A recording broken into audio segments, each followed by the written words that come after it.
యాదాద్రి భువనగిరి జిల్లా సూర్యవంశ స్పిన్నింగ్ మిల్లో జరిగే రోడ్ షోకు బీజేపీ హుజరాబాద్ ఎమ్మెల్యే ఈటెల రాజేందర్ హాజరు కానున్నారు. వలిగొండ పట్టణంలో జరిగే ఈ రోడ్ షోలో భువనగిరి బీజేపీ అభ్యర్థి గూడూరు నారాయణ రెడ్డి తరపున ప్రచారం చేయనున్నారు. ఈ నేపథ్యంలో నారాయణ రెడ్డి మాట్లాడుతూ రాష్ట్రంలో ప్రభుత్వ వ్యతిరేక పవనాలు విసిస్తున్నాయన్నారు. ఈ ఎన్నికల్లో బీజేపీ గెలిచే అవకాశాలు ఎక్కువగా కనిపిస్తున్నాయని, మహిళలు, యువకులు బీజేపీ వైపు చూస్తున్నారన్నారు. బీఆర్ఎస్ ఎమ్మెల్యే శేఖర్ రెడ్డిపై ప్రజల్లో తీవ్ర అసంతృప్తి ఉందన్నారు. మోడీ నాయకత్వంలో డబుల్ ఇంజన్ సర్కారు వస్తే విద్య, ఉద్యోగం, ఉపాధి దొరుకుతుందన్నారు. ఎన్నికల్లో గెలిస్తే భువనగిరిలో కేంద్ర ప్రభుత్వం నిధులతో మూసి ప్రక్షాళన చేపడుతుందన్నారు. సొంత నిధులతో జీఎన్ఆర్ ఫౌండేషన్ ద్వారా డిగ్రీ కళాశాలను నిర్మిస్తానని హామీ ఇచ్చారు. భువనగిరిలో ఐటీ కారిడార్ని నిర్మిస్తానని తెలిపారు. రాష్ట్రంలో ప్రభుత్వ వ్యతిరేక పవనాలు పూర్తిగా వీస్తున్నాయి.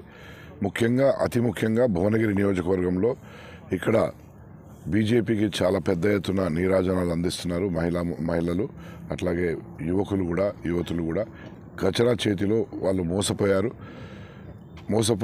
5 సంవత్సరాలుగా వాళ్ళు వేచి చూసి ఈరోజు నిరాశకు, నిస్పృహకు లోనైపోయి ఓన్లీ మోడీ గారి పార్టీ, నరేంద్ర మోడీ గారి నాయకత్వంలో బీజేపీ పార్టీయే న్యాయం చేయగలుగుతుంది.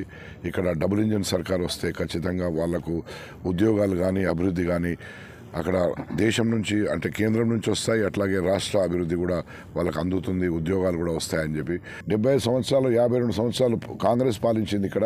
ఇక్కడ మూసీ ప్రక్షాళన కూడా కాలే. మూసీ ప్రక్షాళన కూడా మా అజెండాలో రెండవ ప్రధాన అంశం. అది 18 నెలల్లో ఎన్నికైన రోజు నుంచి 18 నెలల్లో కేంద్ర మంత్రివర్గం నుంచి